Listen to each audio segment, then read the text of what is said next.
नमस्कार बच्चों, कक्षा 9 के अध्याय संख्या 3 को अपने पढ़ रहे थे, जिसके अंतर्गत क्या था कि हिटलर और जो नाज़ीवाद है उसके विचारधारा को अपने पढ़ रहे थे, जिसके अंतर्गत हमने हिटलर के उदय या उसके विस्तार या उसको जो राइज अप होने के जो चांसेस मिले थे उसके पीछे क्या क्या कारण थे, उन चीज़ों को अपने पढ़ चुके हैं। नेक्स्ट अपना जो पॉइंट चल रहा था वह था पुनर्निर्माण, यानी हमारे विषय के अनुसार हम उस स्थिति में पहुंच चुके थे जहाँ तक हमने पढ़ लिया था कि हिटलर का उदय वहाँ पर हो चुका था। हिटलर ने अपने शासन को वहाँ पर स्थायित्व कर दिया था और हिटलर अब पूरे जर्मनी का दोबारा से निर्माण कर रहा था, अपने जर्मनी का या अपने तरीके की अपनी विचारधारा वाली जर्मनी का निर्माण उसके द्वारा हो रहा था। तो अपने पढ़ रहे थे कि जब शुरुआत के दौर में जब हिटलर क्या बनता है, चांसलर बनता है, और उसके बाद जब उसने तानाशाही शुरू कर दी थी जर्मनी के अंदर, उस तानाशाही के दौरान उसने जो विस्तार करने का सोच रखा था, जो विस्तार की नीतियां उसने बना ली थी, उन नीतियों के दौरान वह क्या क्या कर रहा था। तो उसके दौरान हमने पढ़ा कि जर्मनी जो है वह आर्थिक नीति के दौरान बहुत सी चीज़ों को उत्पादन करना, सभी को रोजगार, यानी 100% उत्पादन और 100% रोजगार, यह स्कीम जो थी वह लाई गई थी अर्थशास्त्री के द्वारा। और बाद में जो हिटलर था उसने अपनी विदेश नीति का इस्तेमाल किया और विदेश नीति के दौरान उसने अपने आसपास के क्षेत्रों पर कब्जा करना शुरू कर दिया। लास्ट में हमने पढ़ा था कि चेकोस्लोवाकिया जो है उस पर पूर्णतः कब्जा कर लिया जाता है हिटलर के द्वारा।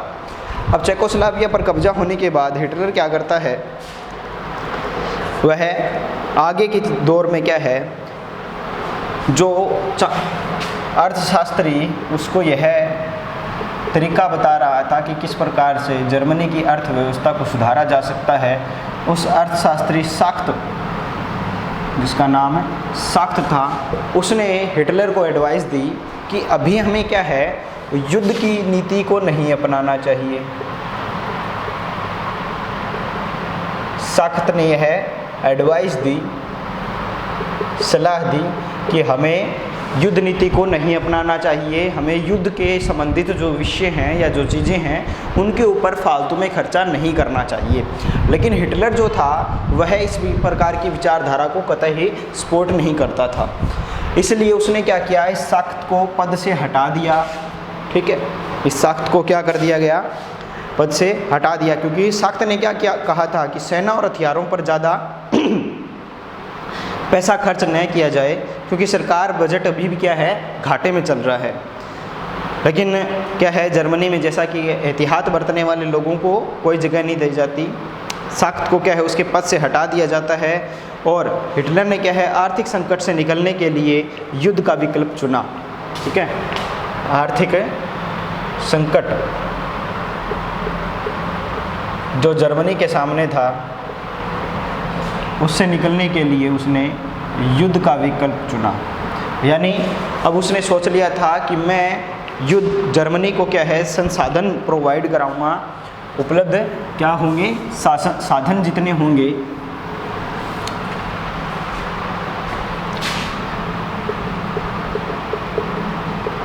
संसाधन जितने ज़्यादा होंगे उतना ही ज़्यादा क्या होगा, विकास होगा। ठीक है, इसीलिए उसने क्या किया, अन्य क्षेत्रों पर कब्जा करने का प्रयास किया। एक अपनी जो सीक्रेट बुक थी हिटलर की, उसके अंदर हिटलर ने बताया था कि पूरी दुनिया को कितने ही बड़े देश बने हैं, कितने ही बड़े महाद्वीप बने हैं, लेकिन जर्मनी के उत्कृष्ट लोगों को या उत्कृष्ट प्रकार की नस्ल के लोगों को एक छोटा सा जगह मिला है जो बिल्कुल भी अच्छी जगह नहीं है। वह जर्मनी की जगह से संतुष्ट नहीं था, वह चाहता था कि जर्मनी के लोगों के लिए पूरा विश्व हो, वह जहाँ कहीं पर वह जाके बसे वह जर्मनी के वासी कहलाएँ और उनकी ही वह क्षेत्राधिकार में जगह हो, संसाधनों की जर्मनी के पास कोई भी कमी ना हो। इसीलिए उसने युद्ध का रास्ता चुना ताकि वह संसाधन इकट्ठा कर सके। इसीलिए सितंबर 1939 1939 सितंबर 1939 के अंदर वह क्या करता है, उसने पोलैंड के ऊपर हमला कर दिया।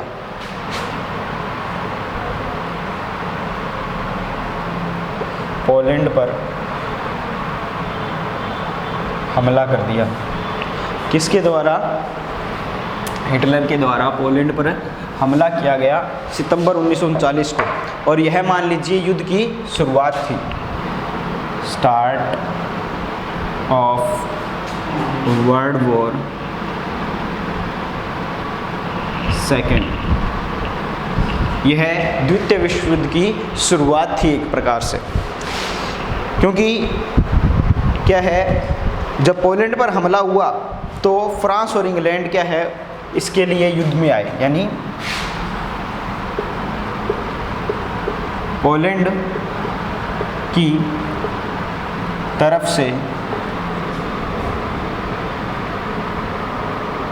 युद्ध में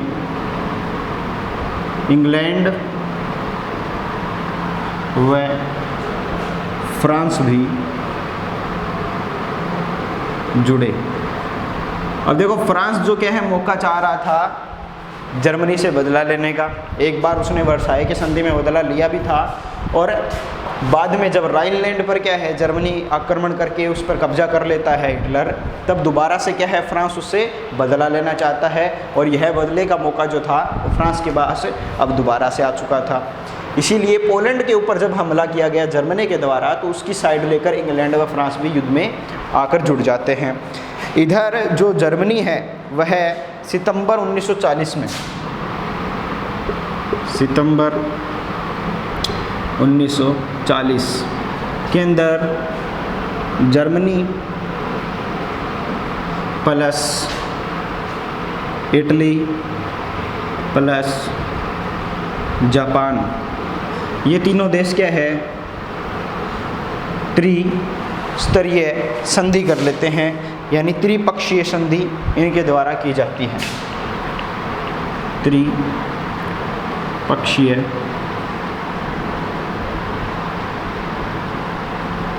संधि इनके द्वारा की जाती है। यानी जैसा कि हमने क्या है देखा है कि प्रथम विश्व युद्ध के अंतर्गत भी क्या है, बहुत सारे देश दूसरे देशों के साथ जुड़ जाते हैं युद्ध करते समय। उसी प्रकार से क्या है, जब सितंबर 1939 में क्या है, हिटलर जगह को कब्जा करने के लिए और पोलैंड में क्या है, जर्मन लोगों को बसाने के लिए पोलैंड पर हमला करता है, तब क्या है, एक प्रकार से विश्व युद्ध की शुरुआत हो जाती है, द्वितीय विश्व युद्ध की। क्योंकि पोलैंड की तरफ से युद्ध में क्या है, इंग्लैंड व फ्रांस भी जुड़ जाते हैं।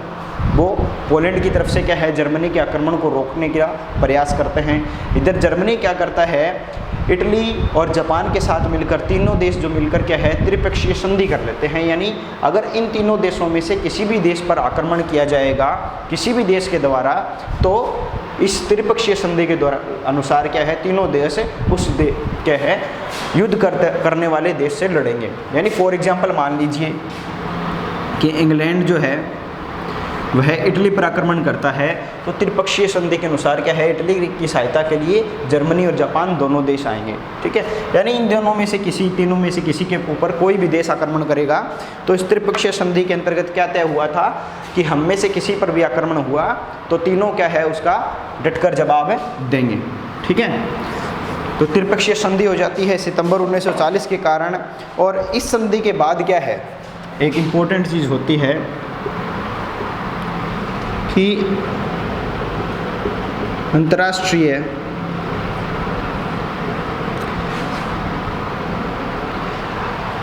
जो क्या है, समुदाय में क्या है, हिटलर का दबदबा अच्छा हो जाता है। समुदाय में हिटलर का दबदबा अधिक बढ़ जाता है। हिटलर का दबदबा किस प्रकार से बढ़ जाता है, क्योंकि अब क्या है, जो उस समय एक प्रकार से जापान क्या है, महत्वपूर्ण ताकत समझा जाता था देशों में, यूरोपीय देशों में। ठीक है, तो वह क्या है, एशिया का भाग जापान जो था वह जर्मनी के साथ मिल जाता है, इधर इटली भी जर्मनी के साथ मिल जाता है, और खुद जर्मनी ने क्या है बहुत से क्षेत्रों को जीत कर क्या है बड़ा क्षेत्राधिकार कर लिया था। और जो इंग्लैंड व फ्रांस थे वो पूरी तरह से क्या है युद्ध में अभी तक शामिल नहीं हुए थे, यानी वो थोड़ी बहुत सुरक्षा मुहैया करवा रहे थे पोलैंड जैसे देश को, और यहाँ तक कि पोलैंड अपना आधा क्षेत्र हार भी चुका था जर्मनी से।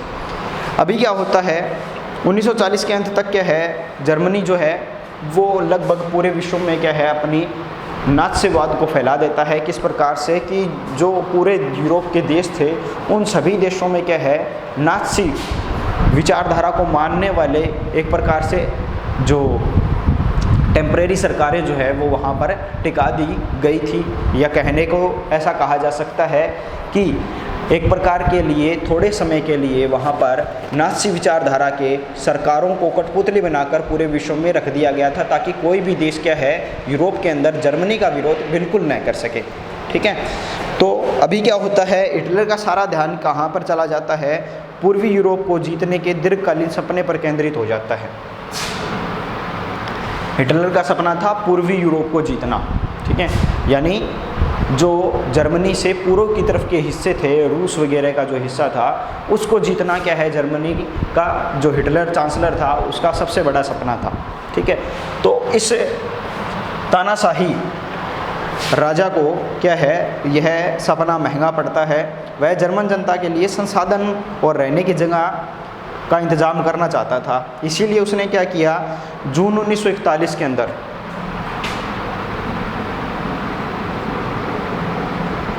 जून 1941 के अंदर वह सोवियत संघ पर हमला करता है। सोवियत संघ पर हमला जर्मनी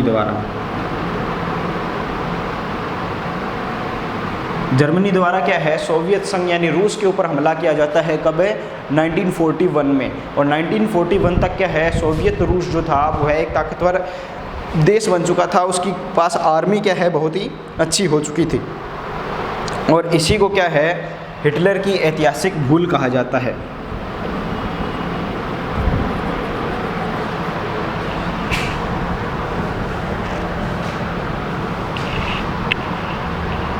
हिटलर की ऐतिहासिक भूल, सोवियत संघ पर हमला करने वाला जो कार्य उसने किया था यह उसकी ऐतिहासिक भूल का परिचय देता है। अब क्या है जो जर्मन के पश्चिमी मोर्चा ब्रिटिश वायु सैनिकों के बमबारी के चपेट में आ गए, यानी जर्मनी ने क्या है सारा का सारा ध्यान कहाँ केंद्रित कर लिया, पूर्व की ओर। ठीक है, यानी एक प्रकार से कच्चा चित्र बना के देखते हैं अपने, तो जर्मनी क्या है मध्य भाग में है। ठीक है, पश्चिम भाग और पूर्वी भाग, इधर क्या है रूस का क्षेत्र आता है, इधर फ्रांस, इंग्लैंड आदि क्षेत्र आते हैं। तो पहले तो क्या है इस क्षेत्र को जीतने के लिए प्रयास किया था जर्मनी ने, तब क्या है पूरा पावर जो है जर्मनी के हाथ में थी। लेकिन जब उसने क्या है रूस के क्षेत्रों को जीतने के लिए ध्यान पूर्व की तरफ केंद्रित किया अपना सारा का सारा, तो यह जो पश्चिम के सैनिक थे इन्होंने क्या है पीछे से हमला किया, यानी पश्चिमी मोर्चे से ब्रिटिश वायुसेना का हमला।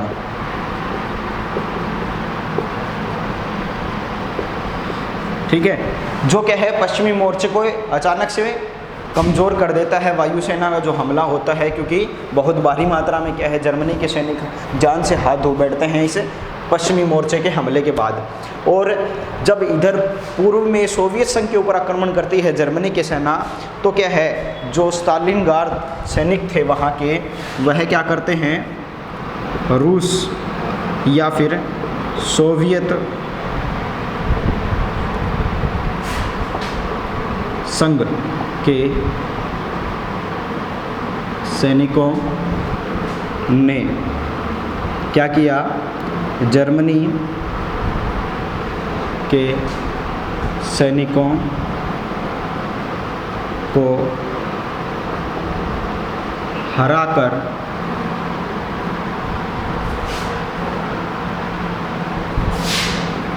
उनका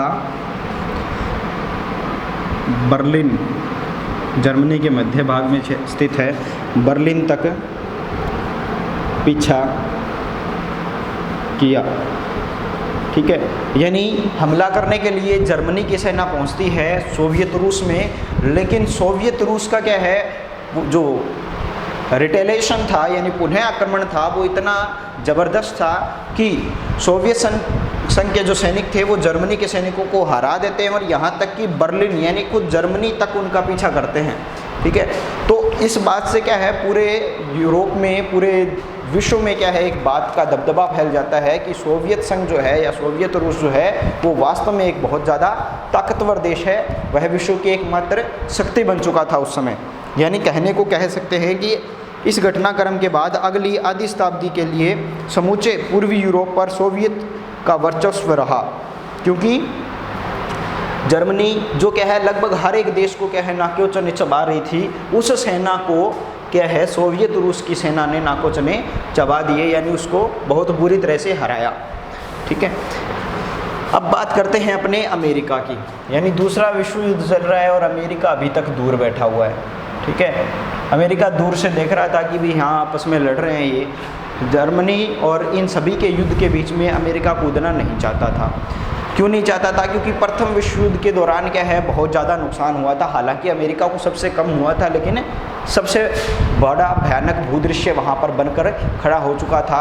इसीलिए क्या है अमेरिका अब दोबारा से उसी भयानक भूदृश्य को दोबारा नहीं देखना चाहता था, दोबारा उतना नुकसान नहीं देखना चाहता था। इसलिए अमेरिका क्या है लगातार इस युद्ध से दूरी बनाए हुए था। ठीक है, लेकिन अमेरिका की दूरी क्या है, इस त्रिस्तरीय या त्रिपक्षीय संधि करने वाले देशों को क्या है यह बात बिल्कुल भी रास नहीं आती है। वह ऐसा बिल्कुल नहीं सोच रहे थे कि वो कितनी बड़ी ताकतों से युद्ध मोल ले रहे हैं, क्योंकि एक तो क्या है जर्मनी, इटली, जापान ने पहले युद्ध किया पोलैंड के साथ। ठीक है, पोलैंड के साथ युद्ध करने के कारण इंग्लैंड और फ्रांस क्या है उसके साथ में आ गए, यानी दो मुख्य पावर्स जो थी यूरोप की वह एक साथ आ जाती है, दोनों क्या है एक साथ उसके लिए लड़ने के लिए तैयार हो जाते हैं। ठीक है, लेकिन अभी तक क्या है सिर्फ दो ही पावर्स थी, लेकिन ये तीन थे। ठीक है, अभी तक इनकी पावर ज़्यादा थी और यहाँ तक कि हिटलर ने क्या है बाकी देशों में नाज़ी सरकारें ही बिठा दी थी, जिसके कारण क्या है इनका पक्ष लेने वाला कोई नहीं था। ठीक है, तो यूरोप के बाकी देशों की बात की जा रही है। और जब बाद में क्या है सोवियत रूस पर हमला किया जाता है तब भी क्या है ये थोड़ा बराबरी का था, इधर भी तीन थे और इधर भी तीन ही थे। ठीक है, महत्वपूर्ण ताकतें क्या हैं लगभग बराबरी में थी। लेकिन अभी क्या होता है, अमेरिका क्या है इस युद्ध से दूरी बनाए हुए था, क्योंकि आर्थिक समस्याओं को वह दोबारा से झेलना नहीं चाहता था और जर्मनी के कारण पहले से वहाँ पर क्या है बहुत सी आर्थिक समस्याएं आ चुकी थी, क्योंकि जर्मनी पर क्या है अमेरिका लगातार बहुत ज़्यादा निवेश कर रहा था। उनके लगातार निवेश के कारण क्या है उनका जो मैंने बताया था जो सबसे बड़ा शेयर बाज़ार था वहाँ का, वह भी क्या है एक रात में क्या है वहाँ के भी शेयर बहुत ज़्यादा नीचे गिर जाते हैं। लेकिन होता क्या है पूर्व में जापान की ताकत फैलती जा रही थी इस युद्ध के कारण। ठीक है, और जापान ने क्या कर लिया था, इंडो चाइना क्षेत्र पर भी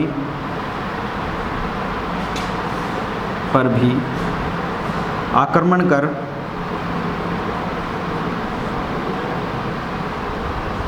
कब्जे में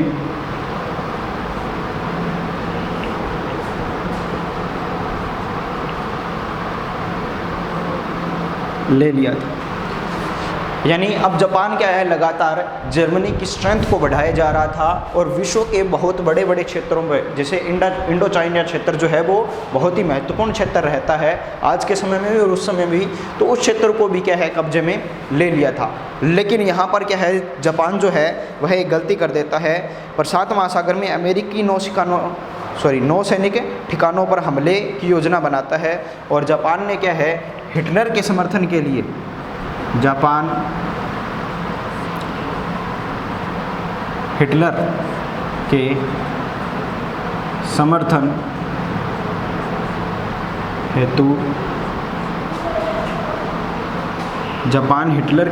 हेतु अमेरिका के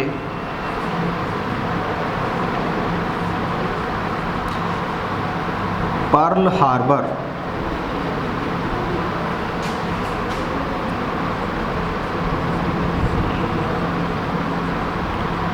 क्षेत्र पर आक्रमण करता है।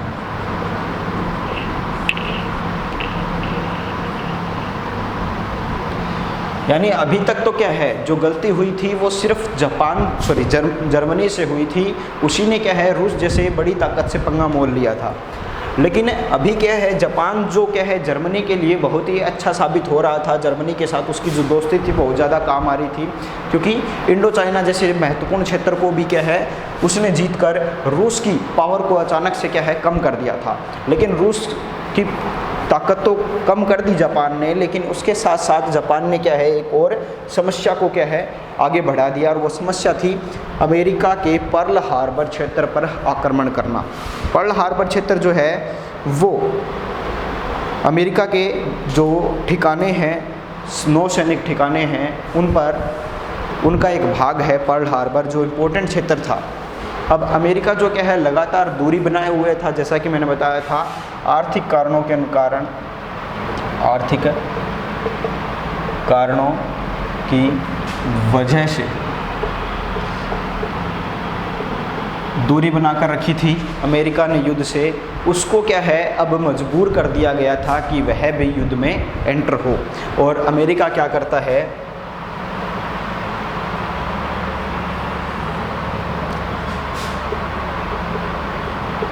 अमेरिका, इंग्लैंड व फ्रांस की तरफ से युद्ध में प्रवेश करता है तथा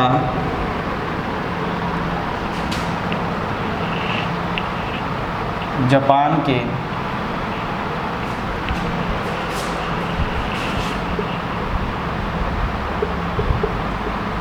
हिरोशिमा पर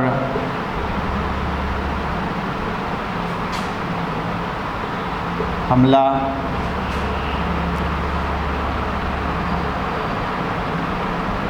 करता है। अब देखो, जापान के हिरोशिमा पर हमला कर दिया जाता है। जर्मनी उसके बाद क्या है अपनी हार स्वीकार कर लेता है और जर्मनी जो है वो अपने हथियार नीचे डाल लेता है। अब क्या है, अपने जो चीज़ अपने इस पाठ के शुरुआत की पहली वीडियो में जो हमने पढ़ा था कि किस प्रकार से जर्मनी की हार हो जाती है, जर्मनी के जो नाज़ी सैनिक थे उनके लिए एक अदालत लगाई जाती है स्पेशल न्यूरेमबर्ग के अंदर। और न्यूरेमबर्ग की अदालत क्या है, इस नाज़ी विचारधारा वाले युद्ध बंदियों को और युद्ध के जो कारण बनते हैं, जो क्या है युद्ध के अंदर इस प्रकार के अन्याय को जन्म देने का वजह बनते हैं, उन सभी को क्या है सज़ा देने का कार्य न्यूरेमबर्ग की अदालत शुरू करती है। लेकिन हमें क्या है यहाँ तक इसको समझना है कि यह स्थिति आती किस प्रकार से है, जो हमने बीच की वीडियोज़ में देखा है कि किस प्रकार से जर्मनी की हालत जो प्रथम विश्व युद्ध के बाद पूर्णतः नष्ट हो जाती है, उसकी आर्थिक, सामाजिक और राजनीतिक चेतना पुनर्जागृत होने का नाम नहीं ले रही थी जब तक क्या है हिटलर का उदय नहीं होता है।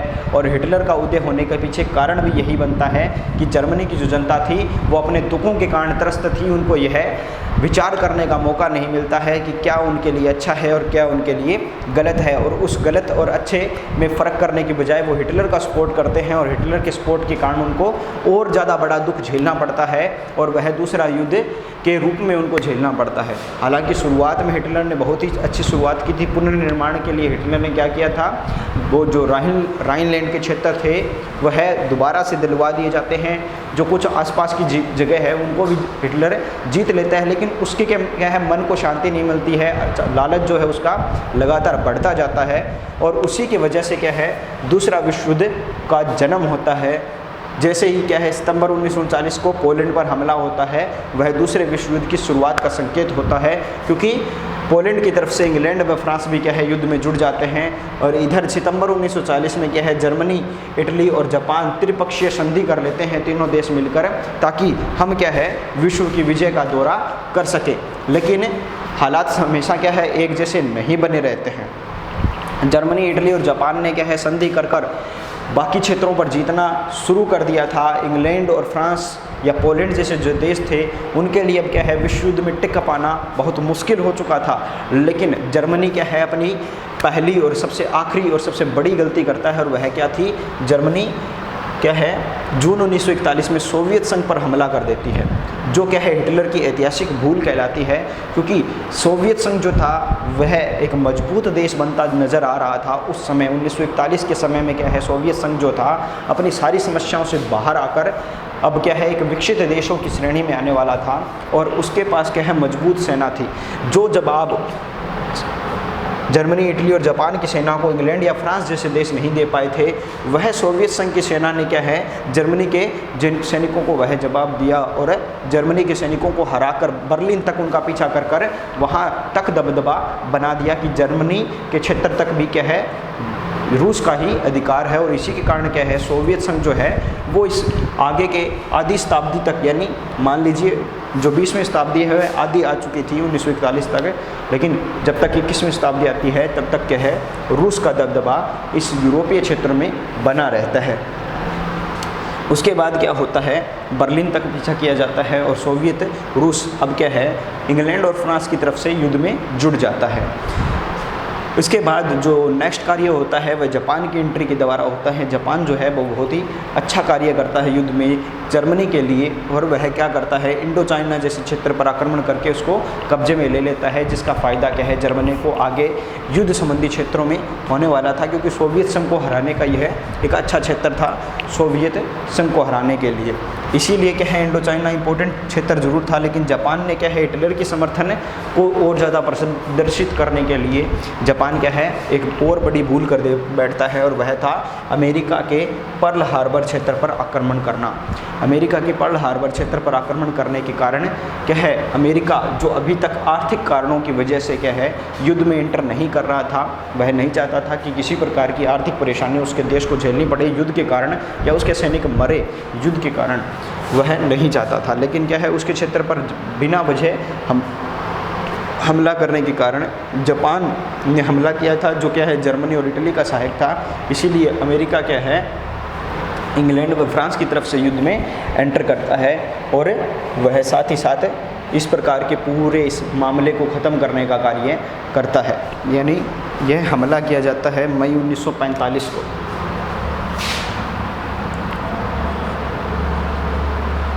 मई 1945 मई 1945 को यह हमला होता है। और उसके बाद जब अमेरिका युद्ध में एंटर करता है, और अमेरिका ने क्या है जापान से बदला लेने के लिए उसके हिरोशिमा व नागासाकी पर परमाणु बम विश्व में क्या है पहली बार इतने भयानक हथियार का इस्तेमाल किया गया था, जो क्या है पूरे विश्व के दिल को दहला देने वाला था।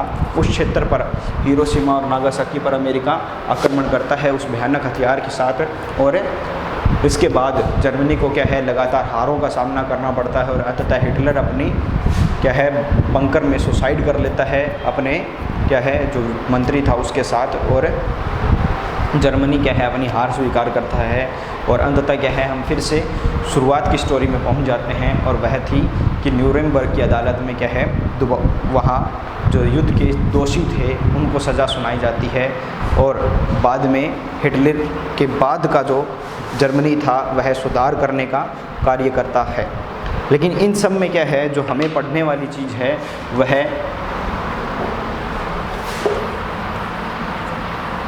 यह युद्ध का छोटा सा विवरण था, ठीक है। लेकिन सिर्फ हिटलर का जो नाज़ीवाद था वह सिर्फ युद्ध नहीं था। हिटलर ने जो और नाज़ीवाद के नाम पर जो अन्य जनसंहार किया था, जो अन्याय किया था, वह युद्ध से भी एक अलग था, ठीक है। यानी नाज़ीवाद के कारण युद्ध का जन्म तो होता ही है, लेकिन इसके अलावा जनसंहार को भी जन्म दिया जाता है हिटलर के द्वारा अपने मनों की इच्छा की पूर्ति